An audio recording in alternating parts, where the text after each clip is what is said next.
name is Kyungju Son. I was born in Pyongyang, the capital of North Korea. I came to South Korea in 2009.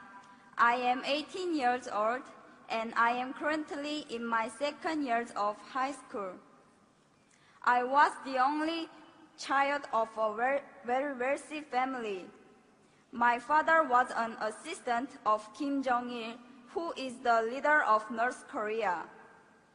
When I was only 6 years old, my family was politically persecuted by the North Korean government. So we escaped to China. That was in 1998. After we settled in China, one of our relatives led my family to church. There my parents came to know the amazing grace and love of God. Then only a few months later, my mother, who was pregnant with her second child, passed away from leukemia.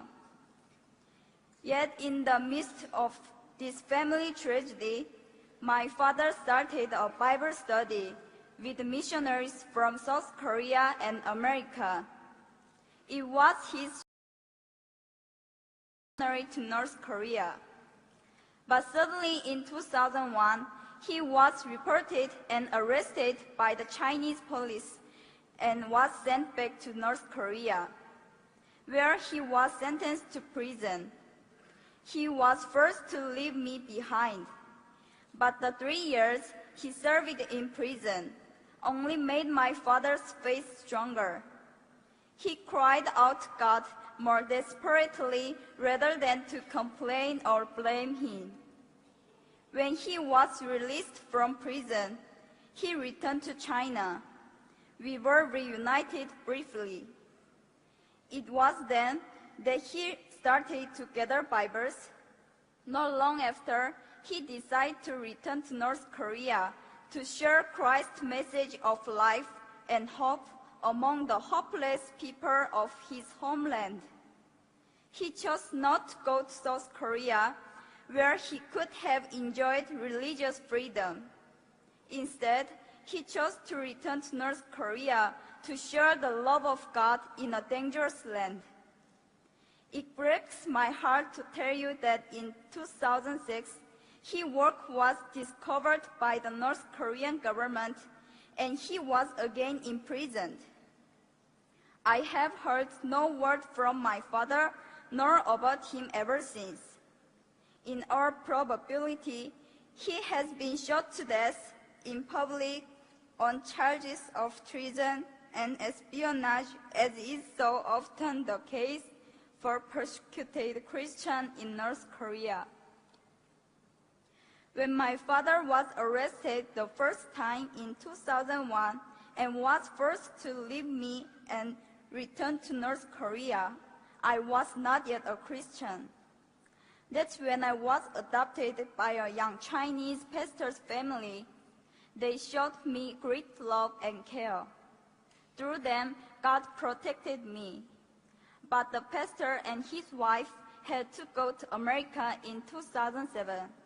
Shortly after that, I was given the opportunity to go to South Korea. It was while I was still in China, staying at the Korean consulate in Beijing, waiting to come to South Korea. Late one night, I saw Jesus in a dream. He had tears in his eyes. He walked towards me and said, "Kyungju, how much longer are you going to keep me waiting? Walk with me. Yes, you lost your earthly father, but I am your heavenly Father, and whatever has happened to you was because I love you." After I woke up from the dream, I kneeled and prayed to God for the first time. That night, I realized that God, my Father, loves and cares about me so very much that He sent His Son Jesus to die for me.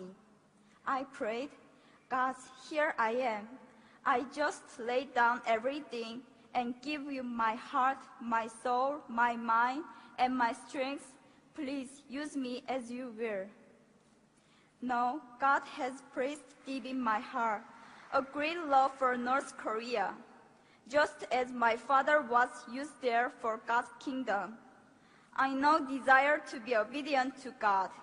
I want to bring the love of Jesus to North Korea.